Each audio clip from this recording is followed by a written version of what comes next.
My name's Eli Delaney, and I have the honor of meeting some pretty cool people.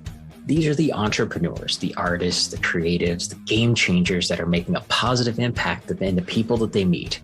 And I'm a firm believer that the people that you meet can get you anywhere you want to go. And this show is my way of sharing them with you.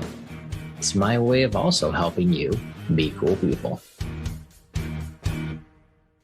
All right, welcome back, everybody. Eli here, and today we have Stacy Eleczko. She and I met through Success Champions, like a lot of the people on here, because these are where I'm finding all these cool people to hang out with. And we actually met at the Badass Business Summit this last summer, and then we didn't get a chance to talk so much though, but we did make sure that we got on the calendar after that, and we had a great conversation a while back. So we wanted to bring her in here and have a cool conversation today. So I'm going to tell you a little bit about her right out of the gate. She is a brand messaging strategist and website sales copywriter for impact-driven businesses. She helps businesses position themselves so they can tell their unique brand stories in a way that connects with their ideal audience. And when you ask her who she likes to work with, she'll tell you good people doing good things, which that's right up our alley. So, Stacy, thanks so much for hanging out today. Yeah, thanks for having me. Happy to be here. Yeah, it's so fun because I know you and I have been in the Success Champions group for quite a while and have like ran in circles, but we hadn't really connected. Even at Babs, it was kind of like oh hi, and that was pretty much it. But then afterwards, you and I had a conversation. And the cool thing is, as a copywriter, it's kind of cool to talk to other copywriters, and you and I, geeked out on all that kind of stuff. So it was a lot of fun.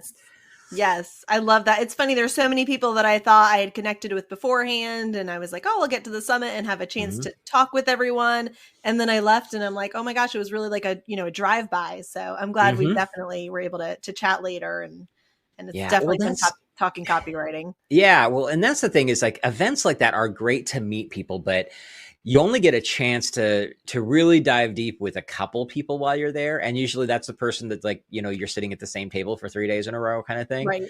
And so that's where like when I do events, cause I don't know if you knew this, back in 2019, I was traveling around the country speaking at events. And I always look like I'm going to go here. I'm going to meet all the people I can. But the most important thing is I've got to get their contact information because I know the conversations here are going to be this big and they're going to be really small.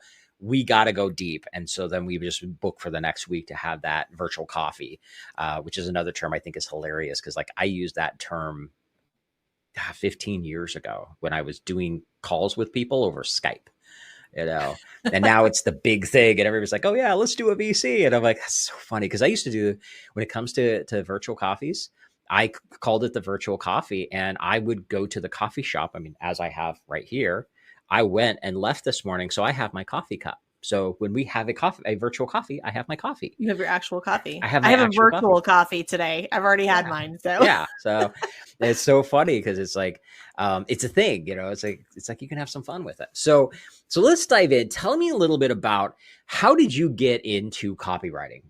Because it's a fun experience. I mean, I've been in the copywriting world for 20 years now, and it's a lot of fun. So what was it that drove you into this crazy side? Yeah. So I used to tell people I accidentally found copywriting, and it sort of seemed like an accident. So I had been in education for a lot of years and was looking to transition into something else. And everything I had been looking to do either required like massive pay cut or going back to school. And none of that was an option. So I was doom scrolling on Facebook one day and I saw an ad for a copywriting course.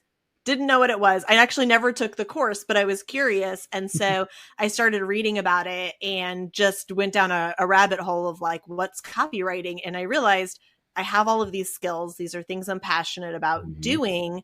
This might actually be something that I can start and grow and be able to leave my job. And so I literally the next day started my business. And the reason why I no longer say it's accidental is because I've learned copywriting really is all about getting the right message to the right person at the right time. And that's exactly what happened. And I really say if I hadn't seen that ad, I probably just wouldn't be where I am today. It literally like that click changed my life.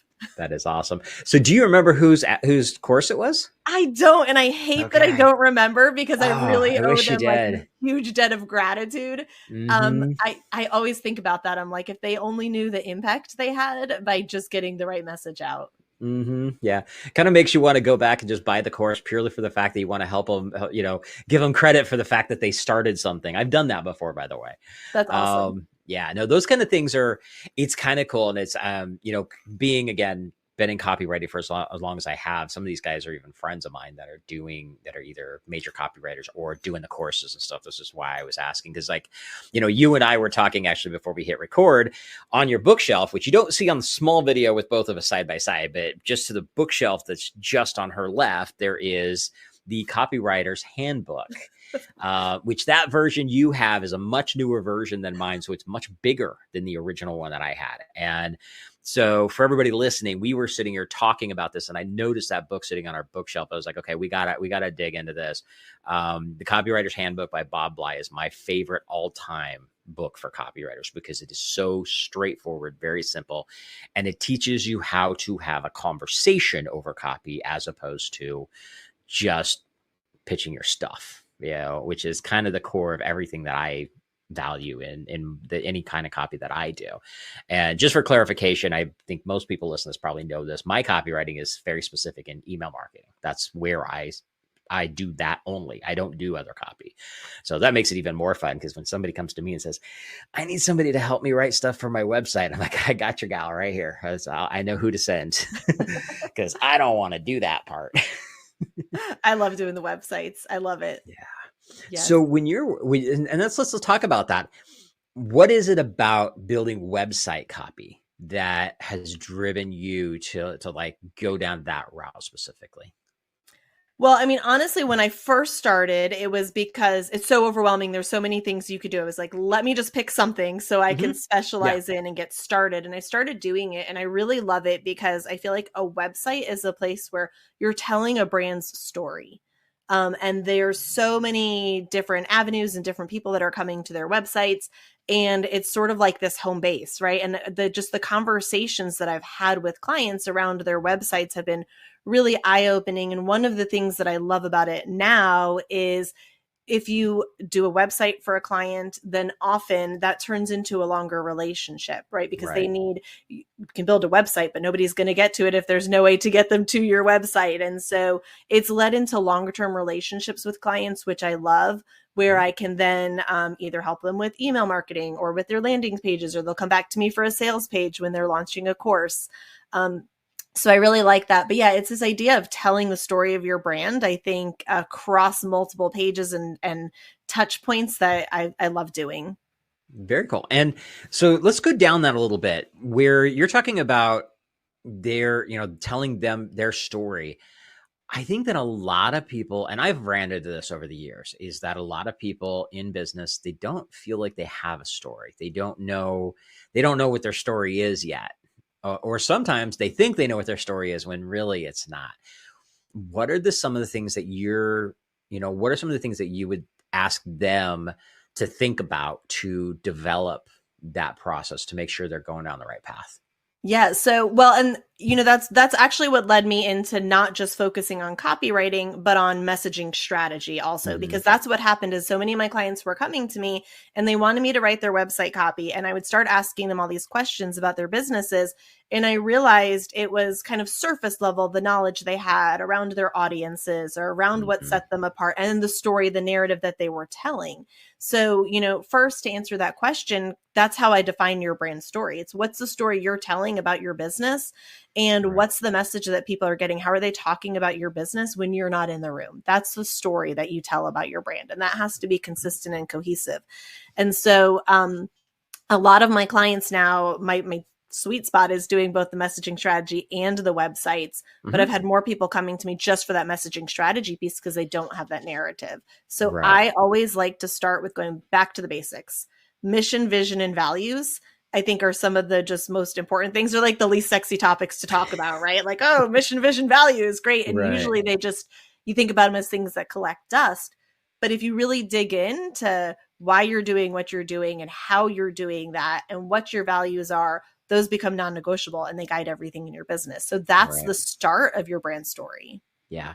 Well, and I think that it's funny that you bring that up that way, because a lot of times people have not spent the time doing that, especially newer entrepreneurs, like somebody who's just gotten out on their own. And we could still call them, they're still at that brand new green phase where it's like, I'm starting my whole thing. So they're not really quite entrepreneurs yet, but they're working their way that direction. Yep. And they don't realize, because they think that a big corporation is going to have their vision and their mission and things like that. As in today's world, one of the most popular things is core values, which comes up a lot. And I was like, well, I'm just a solopreneur. I work out of my dining room with my laptop. I don't know. I don't have those things. I don't need those things. Well, actually, you do. And I think that that's something that people really need to stop and spend a Saturday and go, okay, what is my vision? What do I really want to do?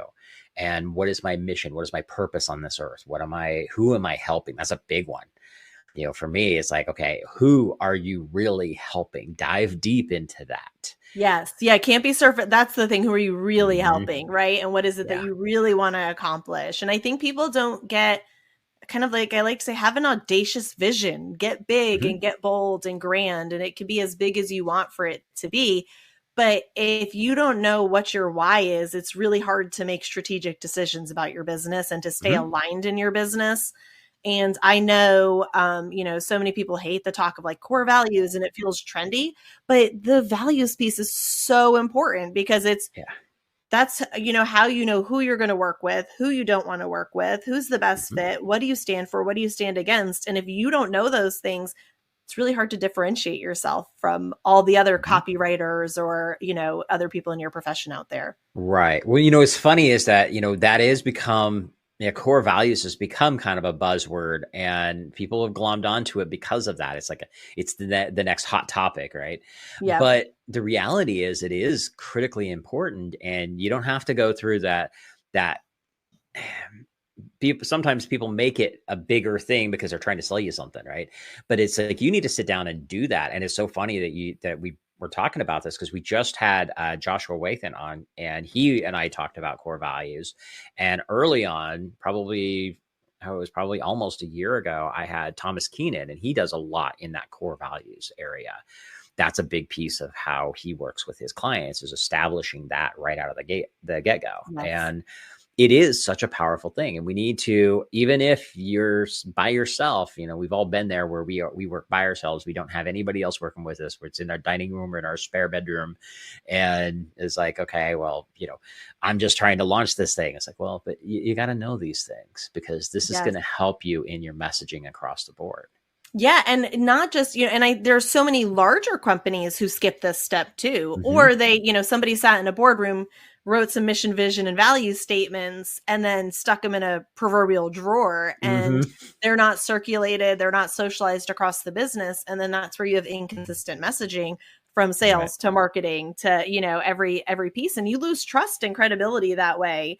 And so I don't care if you're a 1-person business or a 100-person business, like these are they're just foundational pieces you need in your marketing. Right. And I'm going to say, even to take what you just said is, you can't just go to ChatGPT and say, give me a list of core values. You could use that to starting point, maybe to brainstorm some ideas, but those core values have to really, really resonate with me. So like my core values, there's a lot of values that are very important that are in my life, but my core values are kindness and respect, those two.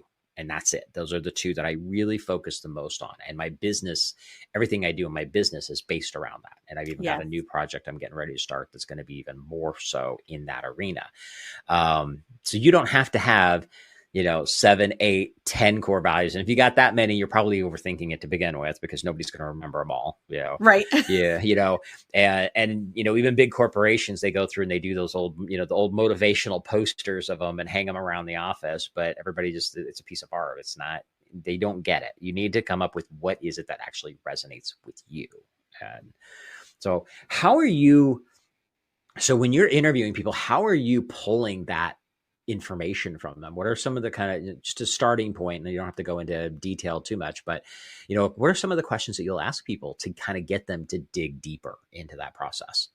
Yeah, I mean, so values specifically, I will ask them that, like, what are some non-negotiables for your business? What are things that you will, never do in your business? And what are Mm-hmm. things that you will always do in your business? Where is the line for you that you draw between, and that comes operations, systems, how you're going to, what kind of clients you're going to work with. I like to ask them, what are things that you feel really strongly about? What do you feel passionate about? When you work with clients, why do you want clients to choose you? Why would you want them to work with you? What's important to you in that client relationship? And a lot of that will uncover what their values are. And I mean, their mission, that's where I have to do tons and tons of questioning, which is just, mission and vision, starting with, why did you start your business? What was your goal? What were you hoping to do? What's the impact that you want to have? And those are the kinds of questions. And I go really big and get all the information, and then we can start to drill down from there to figure out those actual concise statements. Do me a favor, repeat those 3 questions again, because I want to make sure everybody gets them, because that's a good thing. Like, anybody listening, write these down, go spend an hour and answer them. So what are those questions again? Oh gosh. We might have to rewind to listen to that. Why did you start your business? One of them was, why did you start your business? Why did you start your business? Right. I know it definitely had, like, what's the impact you want to have? And I think, why do you do what you do? Like, why do you do what you do? Why do you do what you do? What's your why? Yeah. And those are all 3. Those are great questions that get overlooked. And so that's why I wanted you to stop and repeat them. And I'm like, okay, this is gold. This is gold. We got to share this. Make sure people are paying attention here. So yeah, take that for everybody listening. Write those questions down and go spend. Go to the coffee shop, get you a mocha, hang out, and just write those things. Think on that for an hour, just 1 hour. It can be so powerful and create so much clarity in everything you do if you can just answer those basic questions. And I want to go with that too. When you talk about, what's your why, have you read Start With Why by Simon Sinek? I haven't yet. It's been on my to read list forever. I really need to read it. Let me give you the Cliff Notes way to do this. Go to YouTube and do a search for Simon Sinek, Start With Why, and you can watch his TED Talk. It's 18 minutes. Watch that. Obviously, read the book. It goes into a lot more detail. It's a great, great book. When I first got introduced to that, it was actually, of all people, my mom actually told me about that. They had, at her job, she had worked for Boise State University for years, and it was a team building or something, and they had everybody watch this presentation that he did on his TED Talk. And she shared it with me at one point, and this would have been probably 15 years ago. I mean, it was quite a while ago. And I watched the video and I was just like, okay, this is the same core principles and stuff that I have been trying to help my clients with as it is. He's just way more elegant on how he says it. And it's very, very well done. The presentation alone is a great point. And then if you dig that, go read the book as well. I think I've watched that. I feel like it's been a long time, but yeah, I'll definitely go revisit that. Yeah, it's one of my favorite ones. I share it all the time because even after all these years, it's got so much validity. It's one of those, timeless principles that never goes away. Yeah, I'll have to check that out. Awesome. So what are the types of clients that are working with you? Like who is your ideal client? Yep. So impact-driven businesses. So really, if your main goal is some kind of social impact or very values-aligned businesses, I work with a range from solopreneurs up to mid-sized businesses. So that's not necessarily an indicator of size, but really what's important is kind of where you are, what stage you are in your business, especially because I focus so heavily on the messaging and strategy work behind it. Kind of the ideal person is somebody who has been in business for a little while. They have a proven offer. They have clients that, love working with them. Right. And they're just struggling to figure out how to explain that in a way that connects, or maybe they've rebranded or pivoted. They have new services or offers. But it's the people who really have an understanding. They have a solid offer. Mm-hmm. They're just not generating the leads and the traction. And they've hit kind of Right. this plateau in their business. So Okay. that growth stage, that first big leap is Right. perfect place. Well, and you brought up something as like if somebody is like they're rebranding or they're creating a new product or making a pivot of some sort, that's something that I think a lot of people don't really think about is you have to kind of take a step back and think about that messaging. What am I saying? And is it still resonating from what I did say to that group of people? Does this still translate? Because I know like my first business was a web and graphic design agency. And so when I started that business, I killed it with that. The business went from myself working out of my dining room to I had an office, 5 employees, closing 3 to 5 contracts a week. We were killing it, having a great time. But then when I shifted into the marketing and training arena, which has evolved to what I do now, it just with the same audience, it fell flat. Like I had to Yep. go find a whole different audience because that audience I was moving into the internet marketing space as opposed to the brick and mortar business space. Because I used to have most of my clients were everything from print shops to coffee shops to everything in between. And then all of a sudden I'm going into talking about email marketing and creating a lead magnet and those kind of things. And they all just like deer in the headlights, huh? And they didn't get it. And so I had to go through a lot of this process of sitting down and going, okay, these are not my people anymore. And I have to figure out where my messaging is because the language is not connecting there. And is it a language or is it an audience? Because sometimes you have to figure out the audience isn't the same anymore. Yes. Yeah. There's so much that goes into it. And that's what, I always say your really effective copy is this perfect marriage of how you talk about your business and how your clients talk about their problem. Mm-hmm.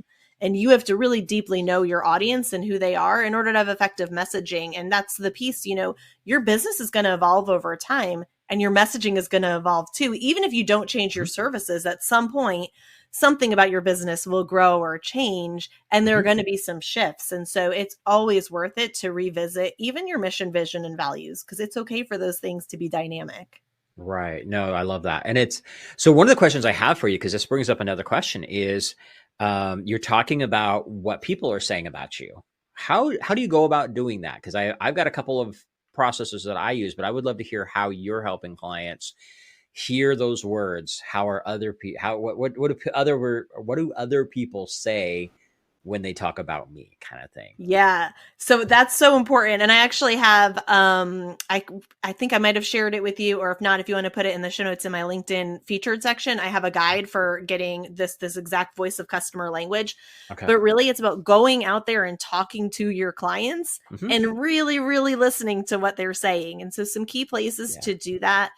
If you have one-to-one conversations with clients or those discovery calls, they're a gold mine. I record everything. I'm always going back into those transcripts. Testimonials are really powerful. And I had to learn how to ask questions, to ask the right questions so people would talk about what their problems were before, how their problem was solved. But hearing how your clients explain it, that's the language that's going to resonate. So I love looking at testimonials. I love looking at my competitors' testimonials. Even like bad ones or bad reviews are great too, because you find out what problems weren't getting solved. So those are all really important.